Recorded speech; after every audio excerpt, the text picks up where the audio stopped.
구상형 1번 답변하겠습니다. 고교학점제는 학생들의 학습 선택권을 강화하여 학생들을 성장시키는 제도라고 생각합니다. 현재의 교육과정은 학생들의 선택권이 반영되기에는 다소 제한적입니다. 고교학점제는 학생들의 학업 선택권을 존중함으로써 학생들을 세 가지 측면에서 성장시킵니다. 첫 번째, 정의적 측면에서 학생들의 학습 동기와 흥미가 높아질 것입니다. 자신이 배우고 싶은 과목을 스스로 선택하여 듣는 것이기 때문에 스스로의 학업에 대한 선택권을 존중받기 때문입니다. 두 번째, 지적 측면에서 수업 참여도가 높아져 학업 성취도가 신장될 것입니다. 자신이 선택한 과목을 배우면서 학습 동기와 흥미가 높아지기에 그에 따른 학업 성취도의 향상이 기대됩니다. 세 번째, 진로 발달 측면에서 자신의 진로를 스스로 설계해 나가는 역량을 키울 수 있을 것입니다. 자신의 진로와 관련된 과목을 선택하여 들을 수 있기 때문에 스스로 진로를 설계하는 데 큰 도움이 됩니다. 이를 통해 학교는 교육 생태계 속에서 더욱 살아있는 공간으로 변화할 것입니다. 학생들의 학업 선택권을 존중하게 됨으로써 현재 시행되고 있는 교육과정 클러스터가 더욱 활성화되어 학교 간의 교류가 증진될 것이고 학생들의 수업 참여와 흥미가 높아져 학교가 더욱 역동적인 공간으로 변할 것이라고 생각합니다. 이상입니다. 구상형 2번 답변하겠습니다. 사이버 폭력을 예방하기 위한 방안으로 우선 학급 게시판에 사이버 폭력 지수를 게재하는 방안이 있습니다.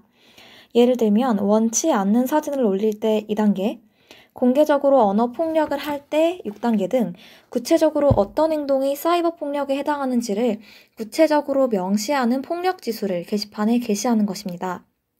이를 통해 학생들은 사이버 폭력에 해당하는 행동이 무엇인지 명시적으로 알고 조심하게 될 것입니다.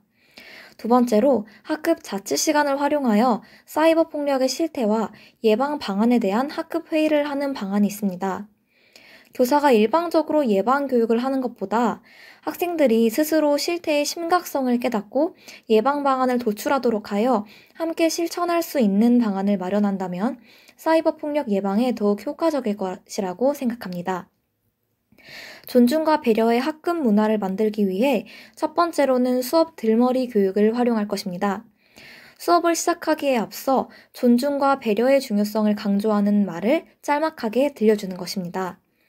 두 번째로는 감정 출석부를 활용할 것입니다. 학생들이 각자 그날 자신의 감정을 기록하는 출석부를 교실 뒤편에 마련함으로써 타인의 감정을 이해하고 공감할 수 있는 기회를 제공할 뿐만 아니라 자신의 감정을 인식할 수 있는 능력도 키워줄 수 있을 것입니다. 정리하면 사이버 폭력을 예방하기 위해 사이버 폭력 지수 게재, 학급 자치 회의를 활용할 수 있을 것이고 존중과 배려의 학급 문화를 만들기 위해서는 수업 들머리 교육과 감정 출석부를 활용할 수 있을 것입니다. 이상입니다. 즉답형 1번 답변하겠습니다. 교육과정, 수업, 평가는 실생활 중심으로 일체화되는 것이 바람직하다고 생각합니다. 실생활과 연계된 배움이 있어야 학생들이 배운 내용을 내면화하고 실제적으로 활용할 수 있다고 생각하기 때문입니다. 이를 위해서는 먼저 교육과정 재구성이 필요합니다. 교과 내 재구성은 물론 교과 간 재구성을 통해 여러 과목을 연계하는 것이 필요합니다. 왜냐하면 실생활에서는 하나의 과목만 활용되지 않고 여러 영역의 과목이 결합되는 상황이 발생하기 때문입니다. 이를 위해서 수업은 융합수업으로 구성해야 한다고 생각합니다. 융합수업을 통해 여러 교과 간의 통합이 가능합니다. 이렇게 교육과정 재구성을 통해 융합수업을 진행한 뒤 실생활과 연계한 수행평가를 활용해야 한다고 생각합니다. 수행평가 역시 실생활과 관련된 내용으로 실시함으로써 교육과정 재구성, 융합수업, 수행평가를 일체화할 수 있습니다. 이상입니다. 즉답형 2번 답변하겠습니다. 우선 생활 측면에서 학생이 학교 부적응을 보이는 원인이 무엇인지 가정과 연계한 상담을 실시하겠습니다. 학부모와의 상담을 통해 학생이 구체적으로 어떤 생활 패턴을 보이고 있는지, 부적응의 원인이 가정에 있지는 않은지를 파악하여 학교 부적응의 원인을 파악하도록 하겠습니다. 그리고 학업 측면에서는 학생이 학업 중단 의사를 보이기 때문에 학습 부진을 겪고 있는 것은 아닌지 상담이나 검사를 통해 파악하겠습니다.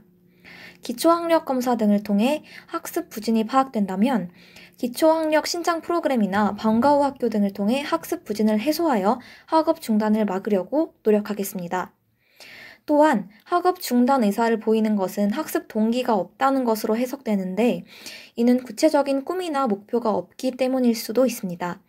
그렇기 때문에 진로교사와 연계한 상담이나 위클래스를 활용하여 학생들이 꿈을 키우고 학습 동기를 가질 수 있도록 지도하겠습니다. 이상입니다. 답변하겠습니다. 학생이 교사가 되고 싶다는 것은 학생의 의사이기 때문에 제가 교사라고 해서 그 학생에게 해라, 하지 마라 할 수는 없다고 생각합니다. 그렇지만 학생의 적성에 맞지 않으므로 학생에게 최대한 구체적인 정보를 줄 것입니다. 교사는 어떤 일을 하는지, 교사라는 직업에 대해서 구체적으로 알려주고 학생이 교사의 피상적인 측면이나 장점만을 보고 교사가 되고자 하는 것은 아닌지 조심스럽게 상담을 해보겠습니다. 또한 커리어넷 등의 진로 적성 검사를 활용하여 구체적이고 객관적인 자료를 학생에게 제시해 주겠습니다. 그래서 학생의 적성에 맞는 직업에는 무엇이 있는지도 소개해 주겠습니다. 그럼에도 불구하고 학생이 교사가 되고 싶다고 이야기한다면 교사로서 이 학생이 부족한 적성이 무엇이고 이를 키울 수 있는 방법은 무엇인지에 대해서 조심스럽게 조언을 해주고 싶습니다. 이상입니다.